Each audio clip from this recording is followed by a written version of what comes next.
श्रीमद् भगवद गीता अध्याय 2 प्रवचन क्रमांक 89 श्लोक क्रमांक 46। ओम त्र्यंबकं यजामहे सुगंधिं पुष्टिवर्धनम् उर्वारुकमिव बन्धनान् मृत्योर्मुक्षीयमामृतात् समस्तजनकल्याणे निरतं करुणामयम् नमामि चिन्मयं देवं सद्गुरुं ब्रह्मविद्वरं वसुदेवसुतं देवं कंसचानूरमर्दनं देवकी परमानन्दं कृष्णं वन्दे जगद्गुरुं। भगवान श्री कृष्ण अर्जुन को कह रहे हैं कि अर्जुन, तुम निस्त्रय गुण्य हो जाओ, निर्द्वंद्व हो जाओ, नित्य सत्वस्थ हो जाओ, निर्योगक्षम हो जाओ और आत्मवान हो जाओ। अर्जुन ने मानो कहा कि हे भगवान, ये सब होने से मुझको क्या मिलेगा? इस पर भगवान कहते हैं, यावानर्थ उदपाने सर्वतः संप्लुतोदके तावान् सर्वेषु वेदेषु ब्राह्मणस्य विजानतः। अन्वयार्थम, सर्वतः संप्लुतोदके उदपाने यावान अर्थ तावान विजानतः ब्राह्मणस्य सर्वेषु वेदेषु। अरे अर्जुन, सब ओर से परिपूर्ण जलाशय को प्राप्त हो जाने पर छोटे जलाशय में मनुष्य का जितना प्रयोजन रहता है, ब्रह्म को जानने वाले ब्राह्मण का भी सब वेदों में उतना ही प्रयोजन रहता है। आइए इस पर अब चर्चा करते हैं। सब ओर से परिपूर्ण जलाशय को प्राप्त हो जाने पर छोटे जलाशय में मनुष्य का जितना प्रयोजन रहता है, देखो इस पृथ्वी पर जो भी जहां भी जल का स्रोत है वह सागर के कारण ही है।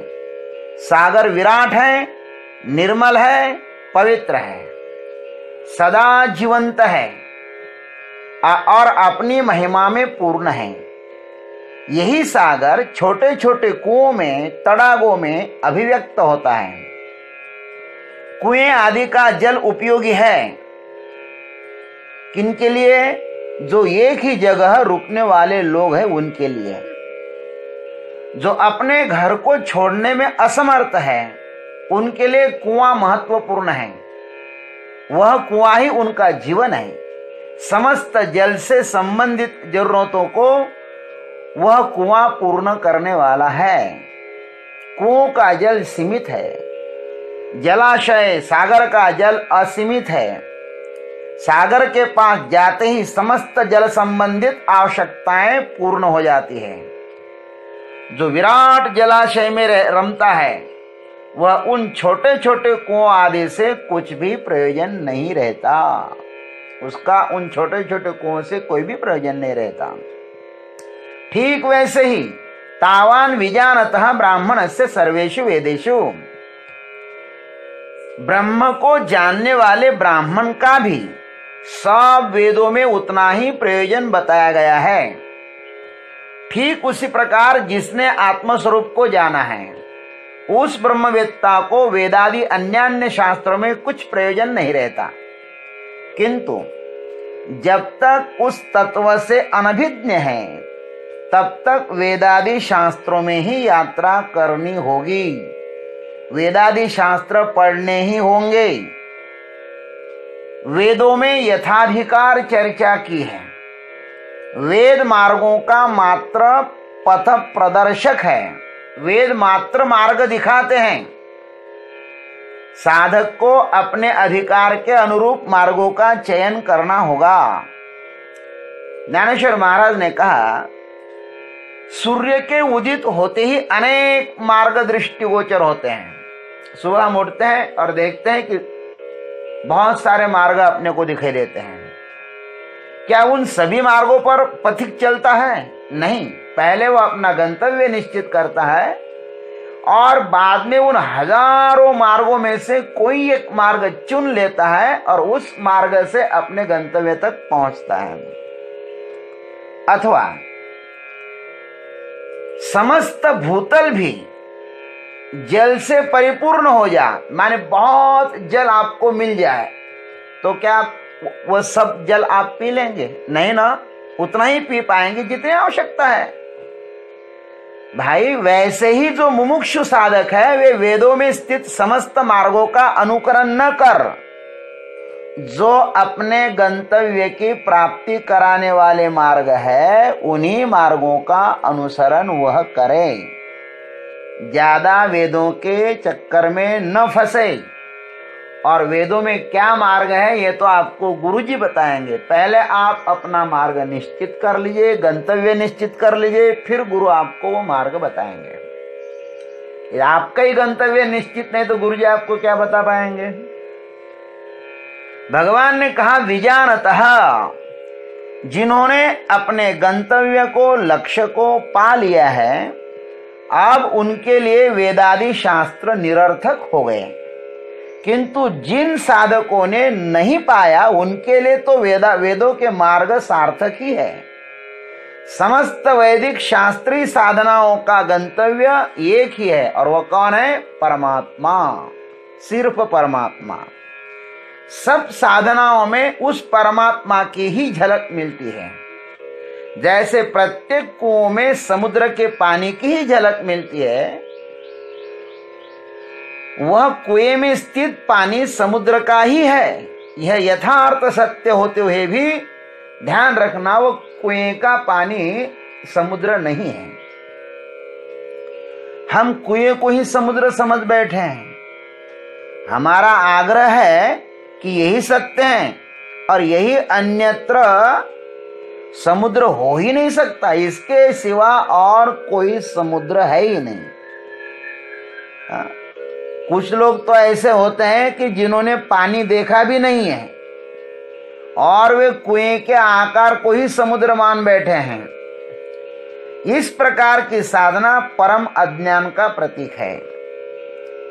आकार को छोड़ कुएं के भीतर झांककर पानी को देखो, उसका आस्वाद ले लीजिए, फिर शनै शनै विशाल जलाशय या समुद्र की यात्रा हो सकती है।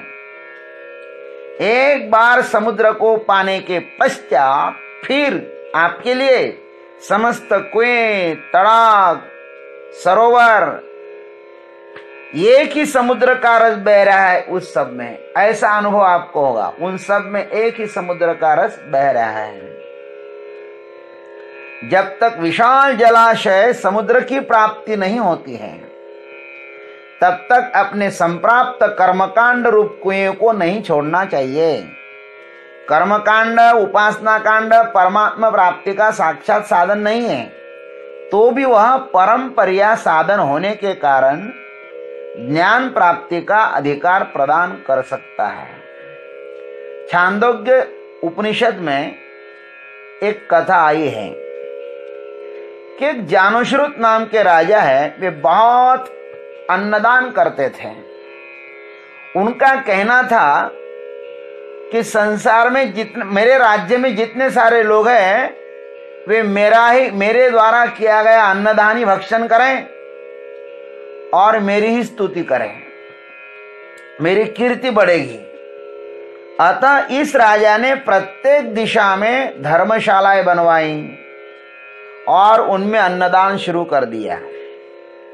कीर्ति भी उनकी होने लगी। एक दिन ये अपने महल के छत पर बैठे हैं। उसी समय उस राजा के अन्न क्षेत्र में भोजन करके कुछ देवता लोग आकाश मार्ग से राजहंस का रूप धारण कर जा रहे थे और वे परस्पर चर्चा कर रहे थे कि अरे भाई सुनो, राजा के महल के ऊपर से मत चलना, क्योंकि उस राजा का तेज इतना बड़ा हुआ है कि हम भस्म न हो जाए। ये राजा ने सुन लिया। दूसरे हंस पक्ष ने कहा अरे भाई, यह तुच्छ राजा क्या उस गाड़ी वाले रेक्व के समान है? वह गाड़ी वाला रेक्व परब्रह्म को जानते हैं और जानते हो सब पुण्य का फल उस गाड़ी वाले रैक्व को मिलता है। ऐसा कहकर वे हंस चले जाते हैं। फिर राजा ने विचार किया कि वो गाड़ी वाला रैक्व कौन है। अपने सेवकों को उन्होंने कहा कि जाओ आप खोजो तो सही वो रैक्व कौन है। तो ये सेवक लोग जाते हैं तो एक गाड़ी के नीचे एक आदमी अपनी खुजली खुजलाते हुए देखा इन सेवकों ने। उनको कहा क्यों भाई आप ही रैक्व है? बोले हाँ, मुझको ही गाड़ीवान रैक्व कहते हैं। यह समाचार उन्होंने राजा को बताया। फिर राजा उन गाड़ी वाले रैक्व जी के पास आते हैं और शरणागत होकर के उनसे वह आत्मज्ञान प्राप्त कर लेते हैं। और उस आत्मज्ञान को प्राप्त करने के बाद वे भी ब्रह्मज्ञानी हो जाते हैं।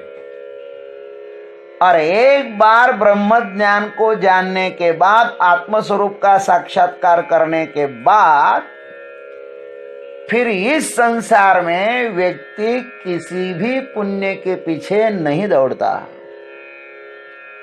क्योंकि वो सब सुख उसको अपने आप अपने घर में ही मिलते हैं।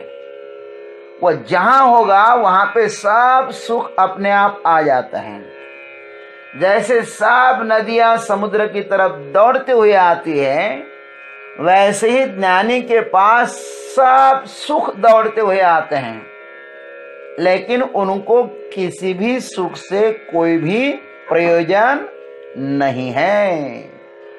यही इस कथा का अर्थ है। इसलिए भगवान कहते कि अर्जुन, तुम समुद्र के किनारे बैठ जाओ, आत्मज्ञानी हो जाओ, आत्मवान भव। एक बार उसको जानने के बाद और किसी को भी जानने की इच्छा नहीं रहेगी। कहाँ इन छोटे छोटे डबरों के पास जाते हो? इनमें कहाँ सुख है? सुख तो आत्मा में है। आत्मस्वरूप को जान लो। इस श्लोक का भावार्थ यही है। ओम तत्सत। जय गुरुदेव, जय जगदीश्वर, जय जय महाकाल।